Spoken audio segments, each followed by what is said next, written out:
On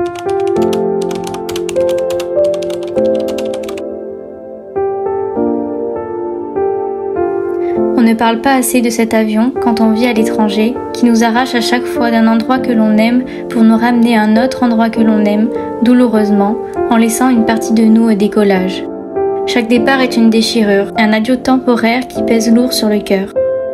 On embarque avec des valises pleines de souvenirs, de moments passés avec des êtres chers, de paysages familiers qui resteront gravés dans notre esprit. Le décollage est un moment suspendu, où les émotions se mélangent entre l'excitation du retour et la tristesse de quitter. L'avion s'élève dans le ciel, emportant avec lui nos rêves et nos peurs, nous laissant contempler par le hublot ce qui était notre quotidien, qui devient petit à petit un point minuscule dans l'immensité de la Terre. L'atterrissage dans notre nouveau pays est tout aussi intense. Les retrouvailles avec ce qui est devenu notre seconde maison et avec ses habitudes, ses odeurs et ses couleurs différentes. Mais au fond de nous, il y a toujours cette nostalgie, ce sentiment de ne jamais être complètement chez soi, peu importe où l'on se trouve. On vit entre deux mondes, deux cultures, deux vies, sans jamais pouvoir complètement fusionner les deux. Ces trajets nous façonnent, nous transforment.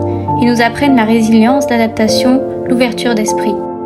On devient des citoyens du monde, capables de comprendre et d'apprécier la diversité, mais toujours avec cette part de nous-mêmes restée quelque part au-dessus des nuages, entre deux continents, entre deux amours. Chaque arrivée est un recommencement, un retour à une routine différente, des visages familiers mais qui nous semblent parfois étrangers. Les amis, la famille, les lieux que nous fréquentons quotidiennement tous ensemble, à la fois proches et lointains. On cherche des repères, des points d'ancrage dans ce va-et-vient incessant, dans ce balai aérien qui rythme nos vies. La dualité devient notre quotidien. On apprend à vivre avec ce tiraillement constant entre deux amours, deux patries, deux foyers. Chaque nouveau départ est une promesse de retour, mais aussi un rappel cruel de ce que l'on laisse derrière soi. Les au revoir se répètent, les larmes se mêlent aux sourires, et chaque étreinte est un mélange de joie et de tristesse.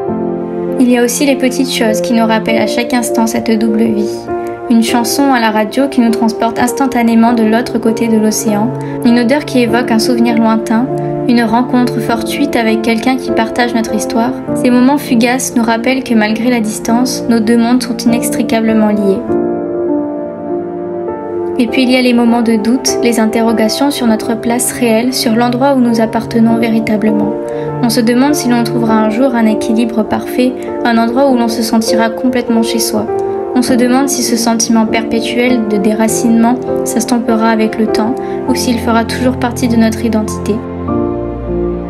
Mais malgré tout, cette vie entre deux pays nous enrichit. Elle nous ouvre à des perspectives nouvelles qui nous offrent des expériences uniques et forgent notre caractère. Nous apprenons à apprécier les petits bonheurs de chaque endroit, à savourer chaque instant passé ici ou là. Nous devenons des voyageurs de l'âme, capables de trouver la beauté et la magie dans chaque coin du monde. En fin de compte, vivre entre deux pays, c'est accepter l'idée que notre cœur sera toujours partagé. C'est embrasser la richesse de notre double appartenance et comprendre que cette complexité fait de nous des êtres uniques. C'est savoir que, où que l'on soit, il y aura toujours une partie de nous qui sera ailleurs, et c'est précisément cette dualité qui nous rend plus forts, plus ouverts et plus humains.